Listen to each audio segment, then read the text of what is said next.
శ్రీమాత్రే నమః శ్రీ గురుభ్యో నమః. ఇక తదుపరి రాశి ధనస్సు రాశి. ఈ సంవత్సరం ధనుస్సు రాశి వారికి ఎలా ఉండబోతుంది, ధనుస్సు రాశి వారి యొక్క గ్రహ ఫలితాలు, గోచార ఫలితాలు ఎలా ఉన్నాయో ఇప్పుడు మనం తెలుసుకుందాము. ముఖ్యంగా ధనుస్సు రాశి వారికి ఈ సంవత్సరం గురువు చాలా లాభదాయకంగా ఉన్నాడు.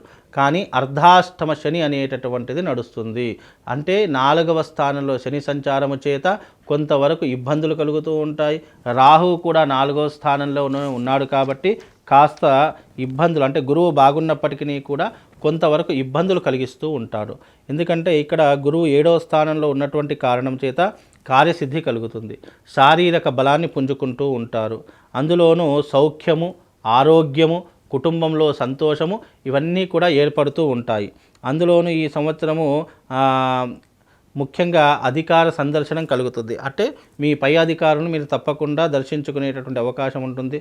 సంపూర్ణమైనటువంటి ఆనందం అనుభవించేటటువంటి యోగం ఏర్పడుతూ ఉంటుంది. డబ్బు సంపాదనలో కానీ, లేదు అంటే వృత్తి వ్యాపారాదులలో కానీ ఎలాంటి ఇబ్బందులు ఉండవు. కాకపోతే అర్ధాష్టమ శని ప్రభావం వల్ల గురువు ఇచ్చేటటువంటి ఫలితాలు ఏవైతే ఉన్నాయో అవి కొంతవరకు జరగకుండా ఆటంకాన్ని కలిగించేటటువంటి వాడు శని భగవానుడు అవుతాడు. గురువు బాగున్నప్పటికీ కూడా అర్ధాష్టమ శని వల్ల కొద్దిగా అనారోగ్య పాలు, ఆరోగ్య భంగం ఏర్పడము, తీవ్రమైనటువంటి అస్వస్థతకు గురి కావడము, లేదా బంధుమిత్రులతో వైరం ఏర్పడము, దగ్గరున్న వాళ్ళు దూరం అయిపోవడము, సన్నిహితులతో ఇబ్బందులు ఏర్పడము, మీ దగ్గర నుంచి డబ్బుని దోచుకోవడము ఇలాంటివి ఎక్కువగా కలుగుతాయి.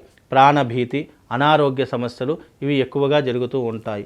ఇక రాహు కూడా 4వ స్థానంలో ఉన్నాడు, కానీ 4థ స్థానంలో ఉండడం కారణం చేత వృత్తి వ్యాపారాదులలో కొంతవరకు నష్టాన్ని కలిగించేటటువంటి ప్రయత్నాన్ని చేస్తూ ఉంటాడు. అనవసరంగా ఎవరినైతే కషాయవాడు అని అనుకుంటామో వాడిని నమ్మి డబ్బులు ఇచ్చేటటువంటి ప్రయత్నాలు చేస్తూ ఉంటాము. మీకు కాంపిటీషన్ చాలా విపరీతంగా పెరిగిపోతూ ఉంటుంది. వృత్తి వ్యాపారాదులు చేసేటటువంటి వారికి ఈ యొక్క పరిగెత్తేటటువంటి ప్రపంచం ఏర్పడుతూ ఉంటుంది.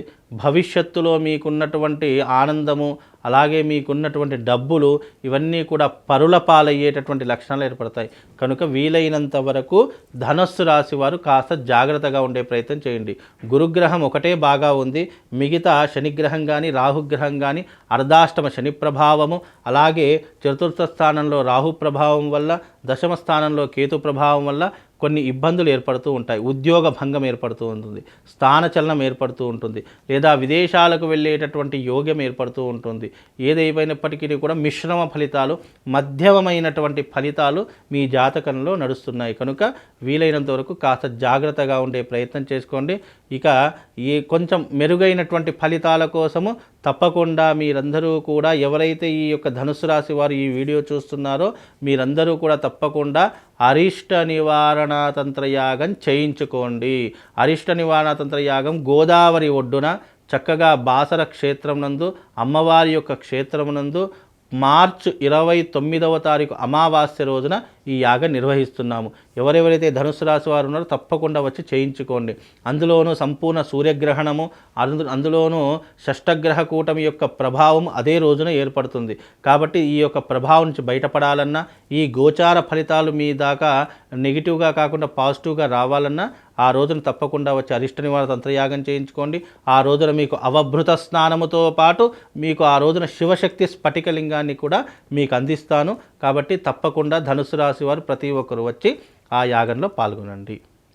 ఇది ఈ యొక్క ధనుసు రాశి వారి యొక్క గోచార ఫలితాలు.